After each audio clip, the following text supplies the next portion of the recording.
folks, before we get started on this week's episode, I just want to take a moment to reach out. This episode marks episode 400 of the Batman Universe comic podcast. And quite simply, we wouldn't have gotten here without the support of you all. So I wanted to take a moment just to reach out and say thank you, thank you, thank you.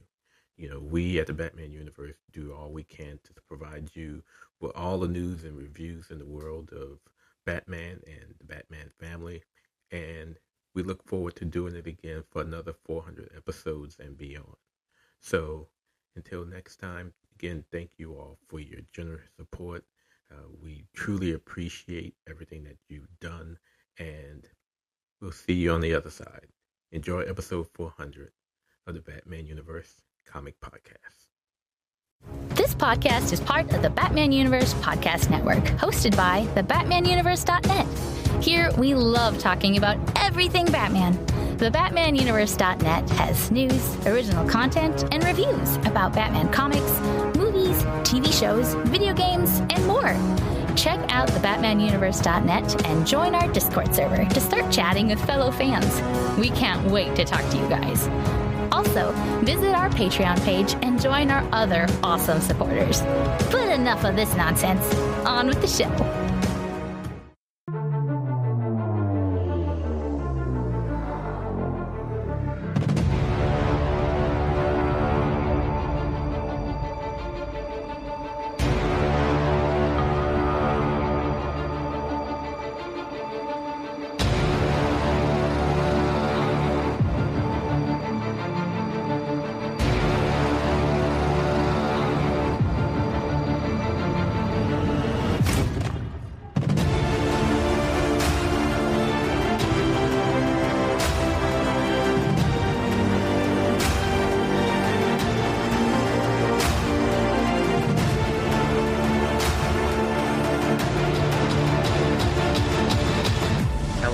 Welcome to the Batman Universe Comic Podcast, Season 16, Episode 15.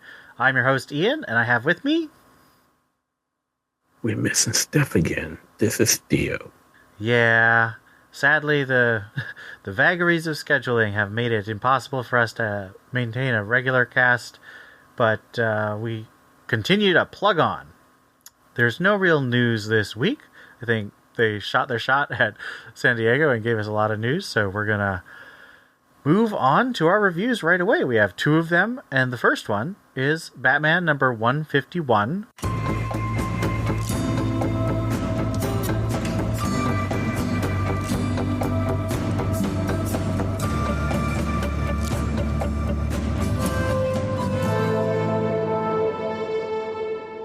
Written by Chip Zdarsky, pencils by Mike Hawthorne, inks by Adriano Di Benedetto, and colors by Romulo Fajardo Jr. This is a tie-in to the Absolute Power event. In our main story, Batman convinces Catwoman to help him steal Waller's mother box. In disguise, they infiltrate Waller's base in Okinawa. Bruce pretends to be a private military contractor while Selina sneaks around the base, and they both compete to find the mother box first. Selina faces Black, Alice, Deadeye, and Clock King, and Batman saves her from a 3-on-1 attack.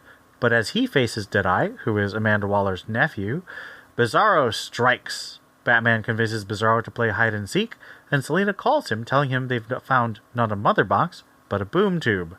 They go through and find the mother box sealed in Waller's family tomb, transported to Zarnia, which is Lobo's home planet.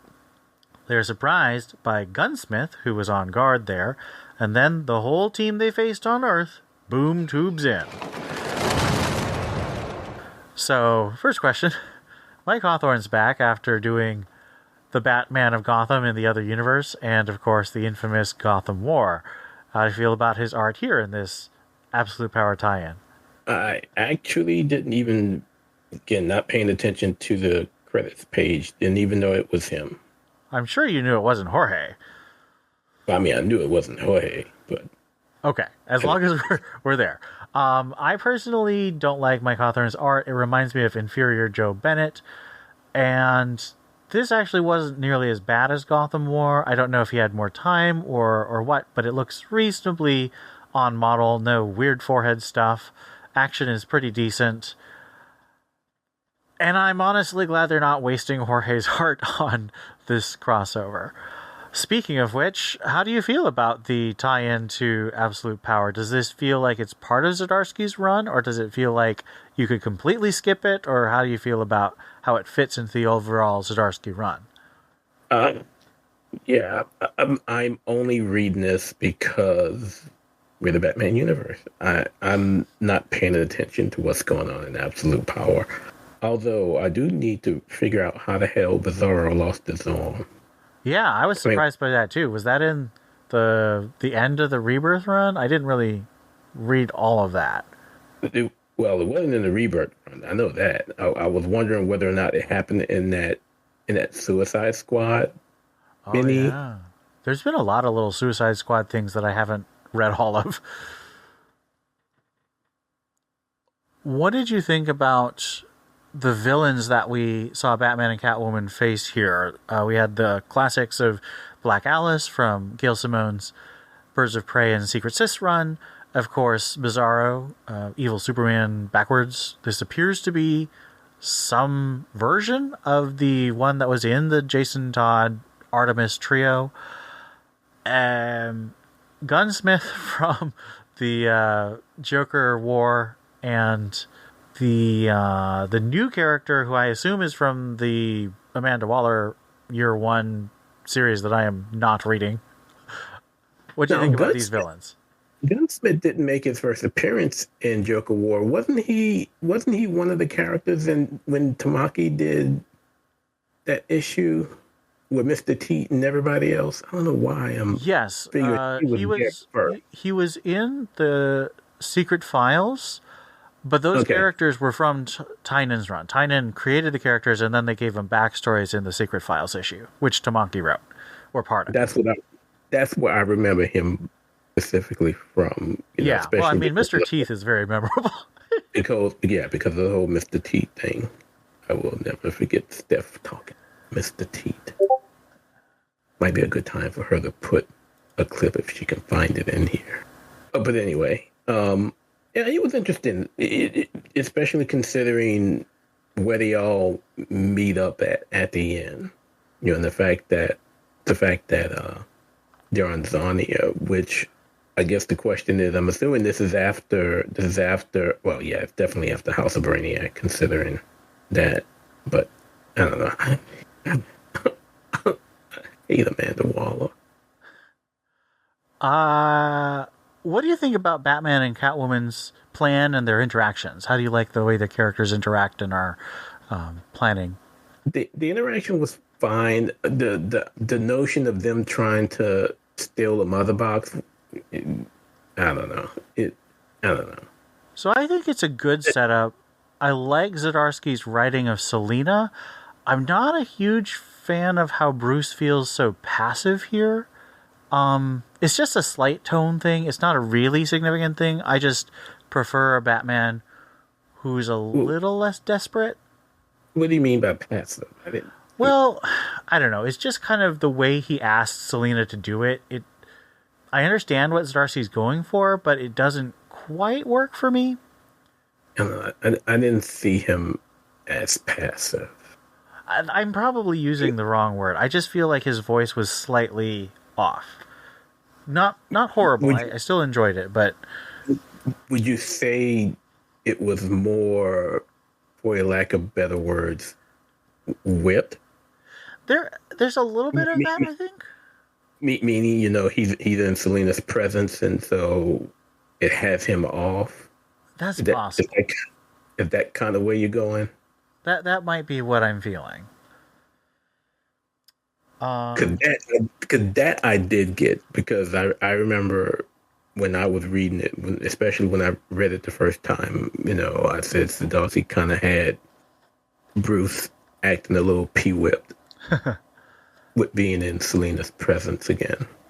Yeah, I don't know. I didn't have the same feeling when Zdarsky wrote them in Batman 149. I felt it was a bit more balanced, but I don't know. I could just be picking up something that's not there. Any other questions about this story before we move on to the backup? No questions. It's just, again, it's tough to, it's tough to follow along if you're not following the event.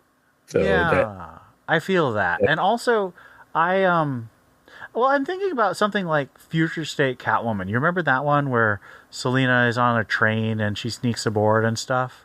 I mean, Future State Catwoman was easily top 2 of the Future State books for me. Yeah.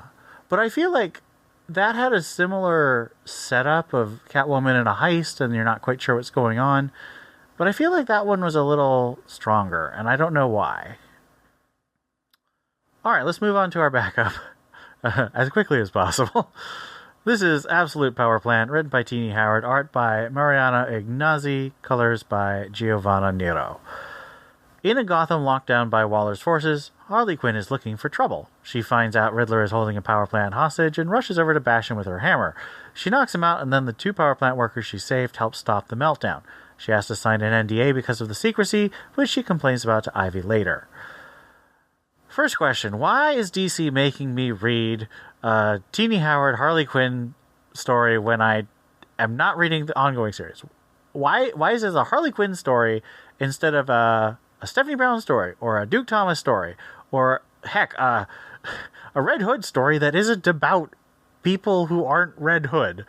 You know what? Forget you. The question should really be, why is DC making me read a Harley Quinn Teenie Howard story in the back of Batman? Yeah, why is this? There's so many other Batman characters who don't have books or who are not being utilized very well in the books they do have, and instead I get another Harley Quinn book. I mean, this would technically be a great time to have a Steph story, considering she's not being used anywhere else. This is what I'm saying. It would be pretty basic. I would buy this comic. I would tell my friends to buy this comic. But no, it's a Teenie Howard's Harley Quinn story, meaning that it's just not very good. The art was actually fine. I think I've never seen anything by Mariana Ignazzi before, but I thought the art was fine. What did you think about the art? I don't think I judged the art fairly enough because I got maybe 2-3 pages in and I just said I give up. It is a lazy story. It is an incredibly lazy story. I will give it that Teenie Howard seems to have an actually decent heart instead of the ugly heart that's at the core of every Catwoman issue I read by her. Like, this is actually pro saving people and pro helping people out instead of being an absolute jerk to people. But it's still just lazily written. It's not good. It's not good at all. All right. And I say that as someone who I don't read Harley Quinn as it is, and if there was ever a reason to continue me not reading, I mean, if you want to put a Harley Quinn story in the back of Batman, at least use the new writer, not the one that you all are shipping off that people complained about in the first place. That would be a really good idea. Because then we could get a taste. Like, it'd be an advertisement. Hey, here's the new Harley Quinn. But instead we get, goodbye, here's the old Harley Quinn.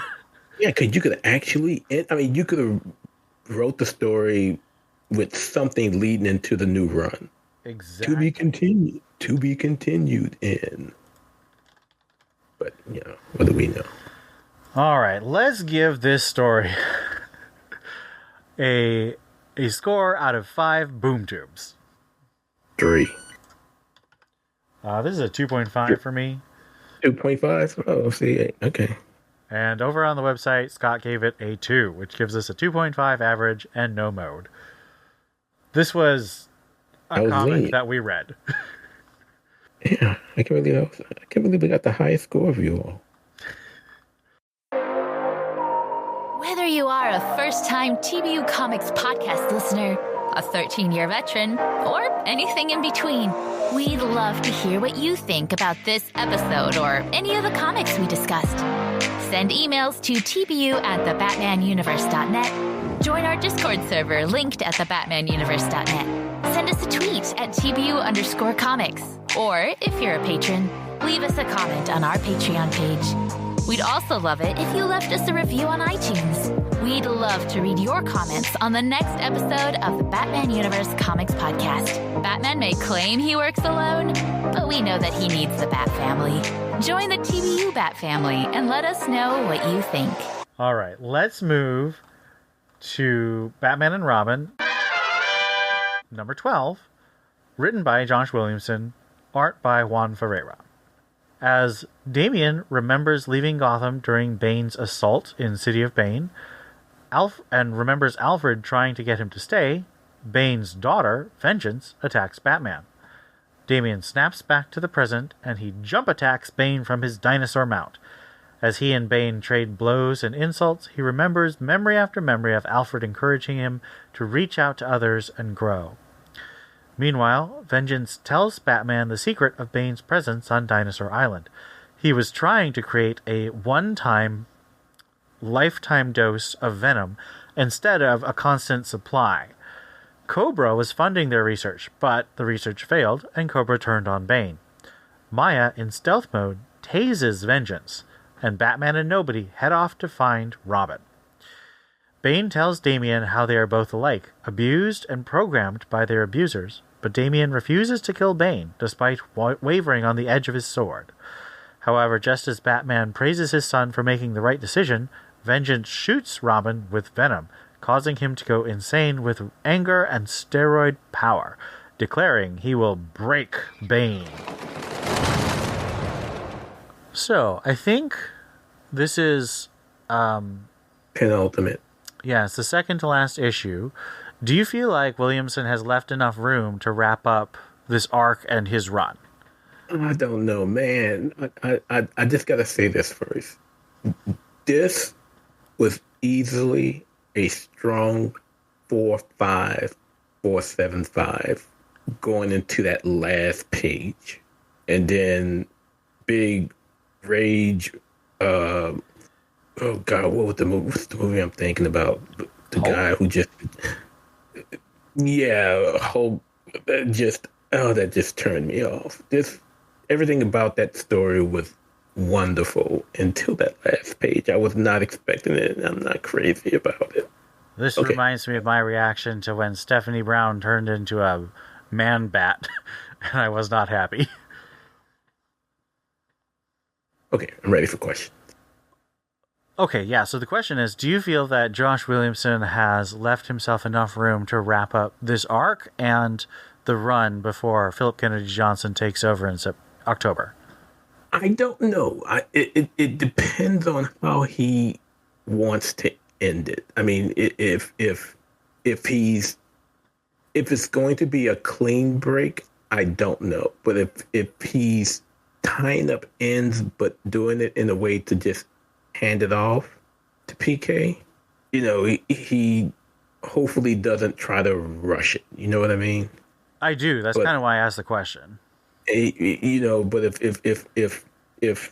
if Philip is coming in and he's starting everything anew, not necessarily a relaunch per se, but just kind of forgetting stuff, although he won't because it's in continuity, I don't know if one more issue would be enough, but if it's going to be a handoff with continuing this run, I think he should be able to do that.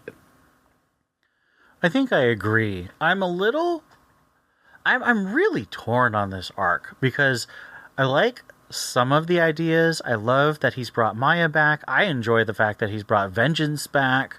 I like the idea of Damian having to face Bane again. I don't like Dinosaur Island. It's too silly for me, especially for Batman. I think it works better for Superman because Superman feels like more of a pulpy adventure type that can go into those wacky sci-fi. And I know that this is just a disconnect in my own mind. I have actually the same problem with the Talons in Court of Owls. So clearly I'm out of sync with the way that DC editorial thinks about Batman, but I just prefer him to be a bit more grounded than going and riding on dinosaurs. Even though I really like these elements that Williamson is weaving together, I kind of wish he had not done this arc and had given more room to the original arc, because I did not like the way he wrapped up the Principal Stone and the Shush arc at all. I thought that was way too rushed, and so much happened in Off-Panel Land. I wish he'd taken these 3 issues to wrap that up more satisfyingly. But I don't... Maybe he felt he couldn't wrap it up satisfyingly even if he took 3 more issues, and he was just like, it's not going to be more unsatisfying if I end it 3 issues early and give myself another arc, 3 issues to play around with characters I haven't had a chance to play with.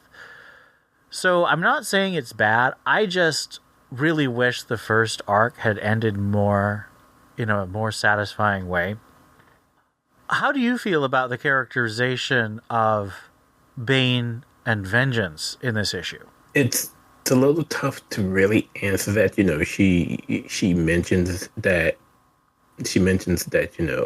they connected, but without knowing all that they've gone through since they've reconnected. Well, not reconnected, but connected. It's tough to say. I think it would be an easier question to ask about Damian and Bane than Vengeance and Bane. Yeah, I'm a little frustrated because the last time we saw Vengeance, she was in Gotham with Azrael and the Father Valley guy, and yeah, and from Catwoman. I'm still not sure what's going on. How is she here? And also, I wish those lines were drawn more carefully. But I mean, the fact that Detective Comics it makes zero sense if you try and figure out when it happens, where it happens, how it happens. I guess I should just let that go. But I feel like I should not have to let go of the fact that it doesn't make sense where the 2 main Bat titles are working. I don't think I should have to let it go, even though I am going to. It doesn't matter to DC, it seems. It does not, but it should. Last question. We had this, I think, nicely emotional look back at Damian and Alfred's relationship. Do you think that the final issue will continue this thread, or do you think that the final issue will deal with some other character piece? No, considering Damian is going all murder, death, kill on Bane, or at least he's going to try to, I don't think we're going to get that. I don't think we'll have time for that, considering your first question. I think if anything, we may see more connection with those that are still in the issue. So Damian and Bane, definitely. Damian and Bruce, Maya, and hell, maybe even Vengeance. But I just don't think, like I said, unless there's going to be a handoff and PKJ somehow goes back and answers some of those questions, I just don't think there's only so much you can put in 20 pages. Yeah, the ending also frustrated me because it feels so arbitrary. It feels like we had a nice emotional arc that was brought from beginning to end, and then all of a sudden there's an arbitrary plot complication thrown in that extends the conflict further. I get the parallel, like Damian saying, I'm going to break you, just like Bane told Batman he's going to break him. But a parallel doesn't have emotional resonance if there's no buildup, and there was no buildup. It's just, boom, he got shot with venom.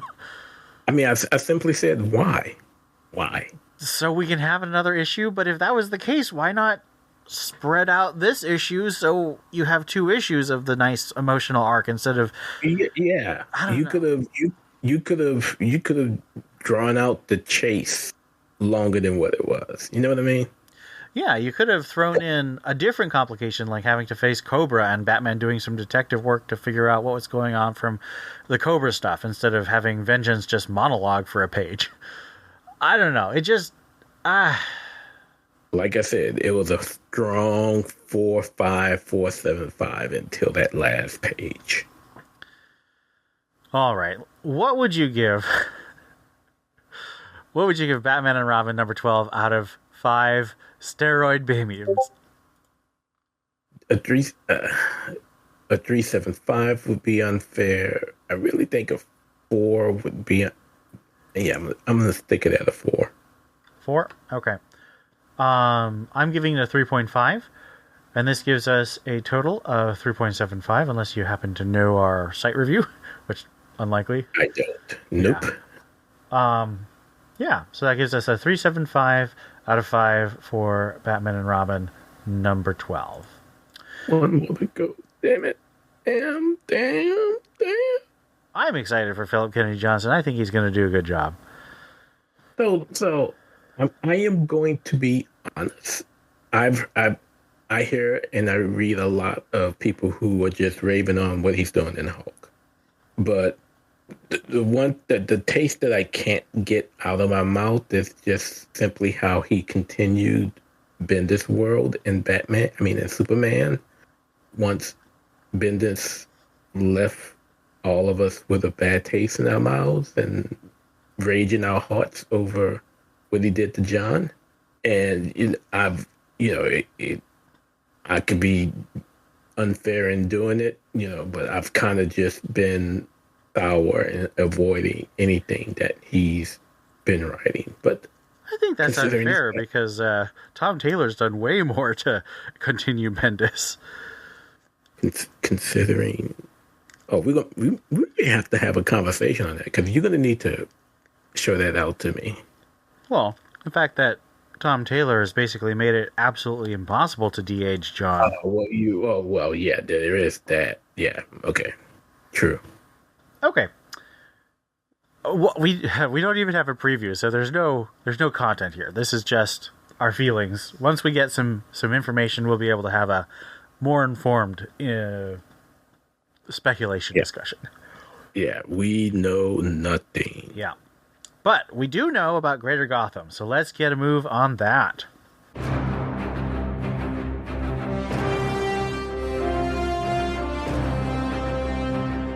Starting with Red Hood, The Hill, number 6, the finale.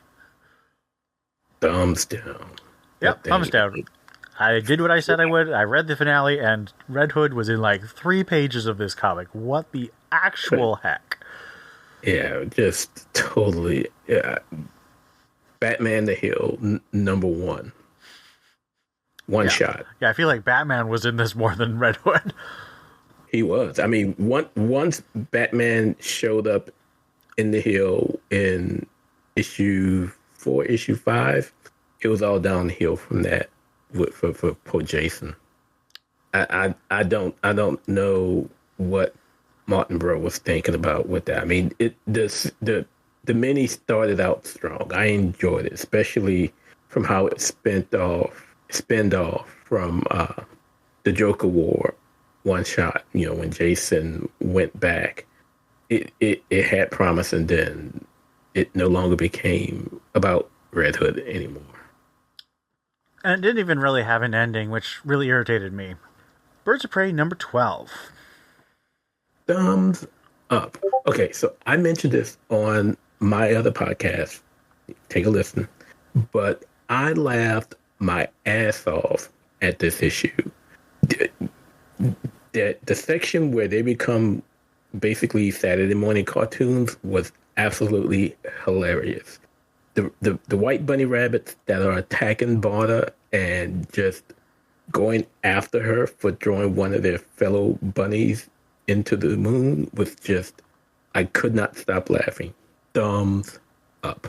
And we finally get a conclusion next month. So they found Babs. All is well. They're on their way home. Although my one quip was that last page where I can't remember which of the 3 artists drew that panel, but Drew Zanti, no. I did not like that. But other than that, thumbs up.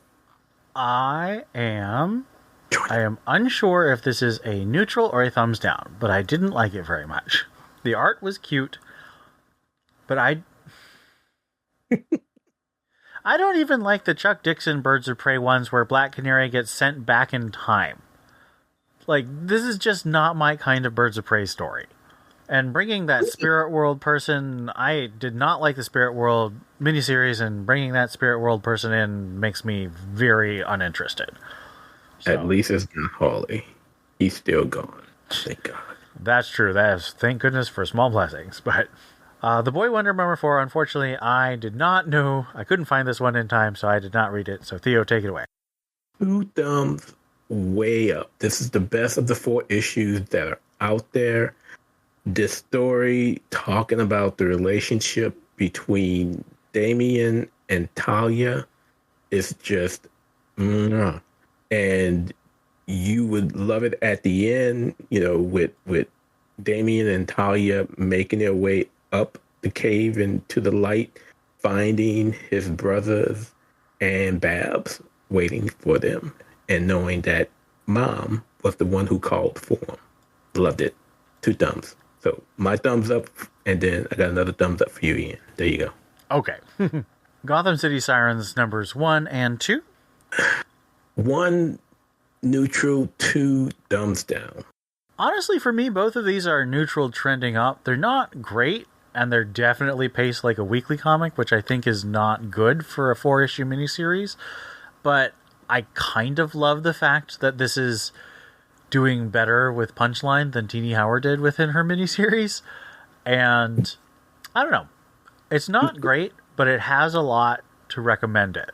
Let me tell you, the art in issue 2 killed me. I couldn't do it. You didn't like the assless chaps? No. I didn't like they were funny. I didn't like the pen work. Huh. I didn't like the line work. It just, I don't know. I Who's guess doing the art on this again? It's not Sammy Basri, is it? No, because they're doing a different artist every issue.